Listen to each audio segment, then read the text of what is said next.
Bonjour à tous, infiniment heureux de vous retrouver pour partager avec vous aujourd'hui le Chitat du jour. Nous sommes le deuxième jour de la semaine, Yom Sheni Parashat Beha'alotcha. Oui, en Chutz Laaretz, en dehors d'Eretz Israël, car en Israël aujourd'hui nous lisons la Parashat Shelach. Nous sommes le Tetzaïn Sivan et Tafshin Pegimel, Shnatakel, l'année du rassemblement. Nous allons étudier ensemble notre première partie du Chitat, le Chumash du jour.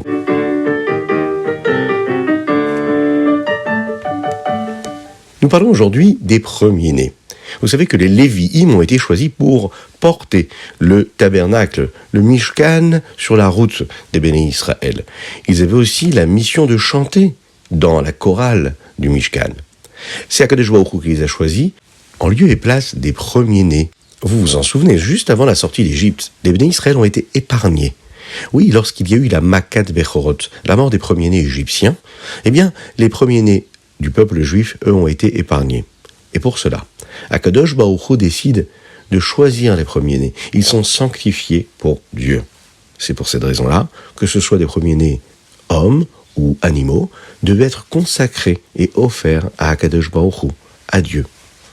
Aujourd'hui, nous devons, nous aussi, offrir ce que nous appelons le premier-né d'une famille en rachetant l'enfant par le Kohen, par l'intermédiaire du Kohen. À l'époque du Beth Amikdash, les Lévi'im, eux, remplaçaient donc les premiers-nés, et c'est eux qui avaient cette mission-là, comme nous l'avons dit, de porter le Mishkan.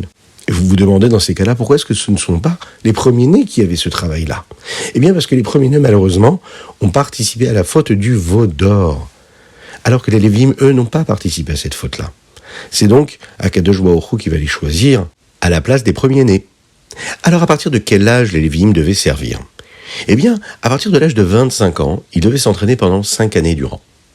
Et ensuite, ils commençaient leur travail à l'âge de 30 ans.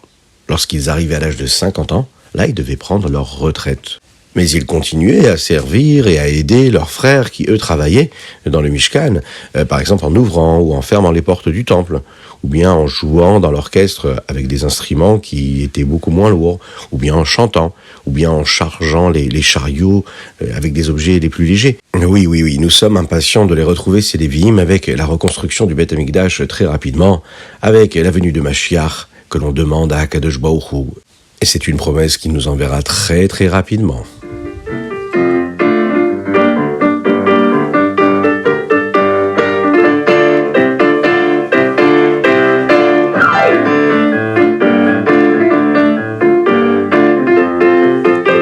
Et nous passons tout de suite au Télim du jour. Aujourd'hui, nous sommes le 16 du mois de Sivan et nous lisons les chapitres Aïn Tet jusqu'au P Bet. Dans le chapitre P Aleph, nous disons comme ça: Tikou bachodesh shofar bakese leyom chagenu ki chok le Israël ou mishpat leloke Yaakov. Ces versets-là nous parlent de la sonnerie du shofar, qui est une mitzvah essentielle de la fête de Rosh Hashanah. La Gemara, le Talmud, nous dit à ce propos que ces versets-là parlent de la parnassa, c'est-à-dire ce que l'homme va gagner comme argent pour nourrir son foyer chaque année. Pendant Rosh Hashanah, on décide déjà ce qu'il va gagner. Alors il y a une discussion dans la Gemara.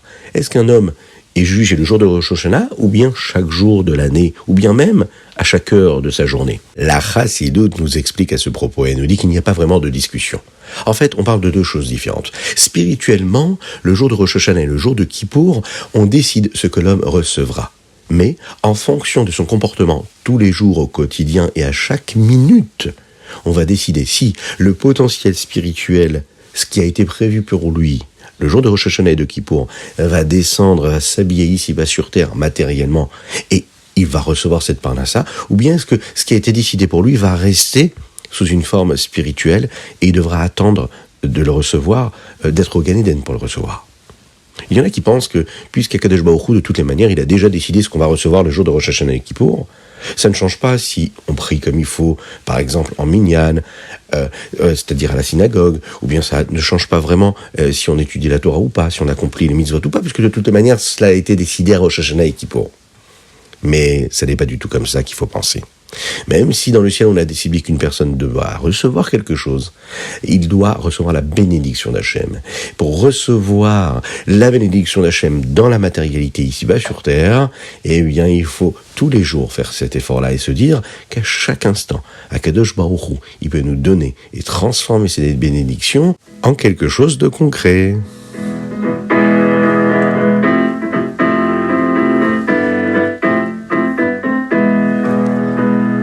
Et nous passons tout de suite au Tanya. Aujourd'hui, nous sommes dans le Shaharai Chudve Haemuna, 6e chapitre. 16 Sivan, Shana Pshuta. Dans le précédent chapitre, le Admor Hazaken nous a expliqué que Dieu avait deux noms, Havaye et Elohim, Yud Ke Vav Ke et Elohim. Le nom de Havaya, c'est le nom par lequel Akadosh Baruch Hu donne sa vitalité au monde, et le nom de Elohim, c'est le nom par lequel Dieu va cacher, va voiler sa vitalité et son énergie. Aujourd'hui, le Admor Hazaken va nous rappeler que dans le nom de Elohim, il y a une valeur numérique. Cette valeur numérique-là correspond à un autre mot, qui est le mot Ateva. On peut voir dans le monde la présence de Dieu. Ateva, ce qui veut dire la nature. C'est ce que l'on voit selon les lois de la nature. On a l'impression que tout se passe normalement et qu'a priori tout se passe de manière naturelle. Et on oublie de dire que la nature, c'est justement Dieu qui s'habille dans cette nature. Alors comment voir ces deux dimensions-là de l'expression même de ce que Dieu est à travers ces deux noms? Le Rabbi Shlomo Zalman nous rappelle que le nom de Havaya, Yud Ke Vav Ke, représente la vertu du chesed, de la bonté. Quant au deuxième nom, qu'Akadosh Baruch Hu a ici, à savoir le nom de Elohim, lui représente la Gvura, la vertu de rigueur. Si le nom de Havaya et d'Elohim étaient deux choses différentes, eh bien on aurait dit que le Shem Havaya, c'est-à-dire Yud Ke Vav Ke, lui qui représente la bonté, serait celui qui donne, comme quand on donne quelque chose avec bonté, et on aurait dit que le nom de Elohim, on aurait dit que c'est le nom qui permet de prendre cette vitalité de chaque chose. Donc ce serait un petit peu contradictoire. Néanmoins, on voit ici qu'en fait, ces deux noms agissent ensemble. Ils ont besoin l'un de l'autre. Hachem a besoin de donner la vitalité, mais il a aussi besoin d'utiliser la rigueur afin de se cacher et de faire en sorte que la vitalité n'éclaire pas trop et qu'elle n'intensifie pas sa puissance au point de faire disparaître ce qu'elle est en train de nourrir ou d'éclairer. Et ça, c'est le Shem Elohim, le nom de Elohim, qui va permettre l'adaptation de cette énergie-là pour chaque élément du monde.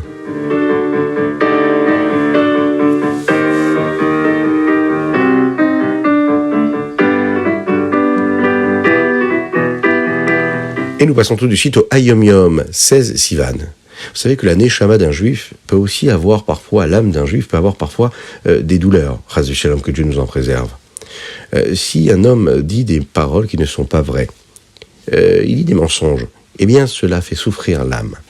C'est comme quand la dent nous fait mal, eh bien on a une seule envie, c'est que ce mal de dent disparaisse. Eh bien c'est la même chose pour l'âme. Si ce que nous faisons n'est pas positif, eh bien notre âme, elle, est en mauvaise santé, que Dieu nous en préserve. Elle a envie que nous fassions quelque chose de positif. Alors, quand on a un mal de dents, eh bien qu'est-ce qu'on fait? On va voir le dentiste. Et on lui demande de nous aider, Bezrat Hashem, avec l'aide de Dieu. Eh bien c'est pareil pour l'âme. On doit savoir qu'on a la possibilité de se sentir mieux, et qu'avec l'aide de Dieu, si on étudie par exemple mieux la Torah, et qu'on apprend à se comporter comme il faut, eh bien on répare ce mal-là que l'âme peut ressentir en fonction de notre mauvais comportement. Le Rabbi nous écrit ici différentes raisons qui expliquent pourquoi est-ce que l'âme, elle, est en mauvaise santé parfois. Lorsque l'on demande conseil à un rave, quelqu'un qui nous influence et qui a la possibilité de nous expliquer, de nous donner des conseils, et qu'on étudie la Torah, alors à ce moment-là, on pourra acquérir des nouvelles vertus et s'éloigner de mauvaises idées et des mauvais comportements qui, eux, sont l'inverse à ce que la Torah nous demande d'avoir.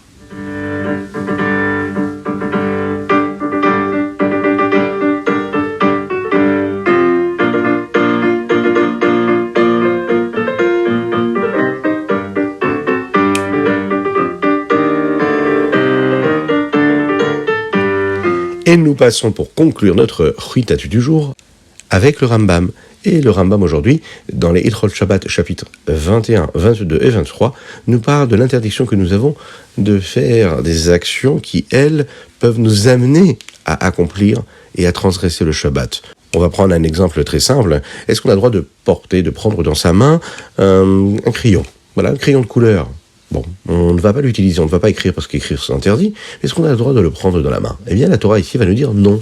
On n'a pas le droit de le prendre dans la main parce qu'on peut se tromper et oublier que nous sommes aujourd'hui Shabbat à un moment donné et commencer à écrire. Et là, on va vraiment commettre un interdit. Eh bien, les 3 chapitres ici d'aujourd'hui, le 21, le 22, 23, nous apprennent ici énormément d'exemples et nous donnent énormément d'exemples qui correspondent en fait à des actes qui ne sont pas interdits en soi, mais qui peuvent causer un interdit. Donc, il faut s'éloigner toujours de tout ce qui pourrait nous mettre dans une situation compliquée.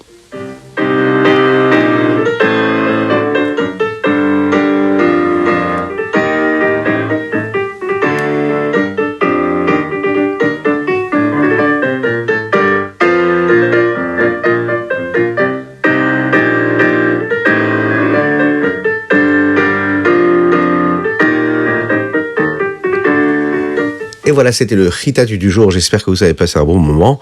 J'en suis sûr. Les paroles d'Hachem, les paroles de Dieu imprègnent notre corps, notre esprit et notre âme et nous transforment l'existence. Que Dieu vous bénisse et qu'il vous protège, qu'il inonde votre journée de bonté, de grâce, de miséricorde et de joie véritable. Vous n'oubliez pas de sourire encore et toujours aujourd'hui. Souriez en premier avant votre prochain. Vous allez voir, c'est extraordinaire. On n'oublie pas bien sûr de mettre une petite pièce dans la tzedaka, et par cela, Mashiach arrivera. On n'oublie pas également de penser très très fort à la guérison totale et complète de Avraham Nissim Ben Sultana. Aujourd'hui, nous avons une super dédicace qui nous est offerte par la maman d'un petit garçon qui s'appelle David Chetrit, qui lui célèbre aujourd'hui son 5e anniversaire. On lui dit un grand Mazal Tov. Et on souhaite par la même occasion une bonne santé à ses parents, une belle réussite pour ses frères et sœurs, et bien sûr, la venue de Mashiach très rapidement. Vous aussi, envoyez vos dédicaces au 06 61 76 87 70, WhatsApp, mais également sur le site internet ritat.fr. On me dit que vous n'êtes pas tous abonnés à la chaîne YouTube du Ritat. Faites-le, c'est important, vous êtes la force et vous êtes le soutien et vous vous associez à la diffusion de la Torah et ça mérite vraiment un extraordinaire bravo à tous.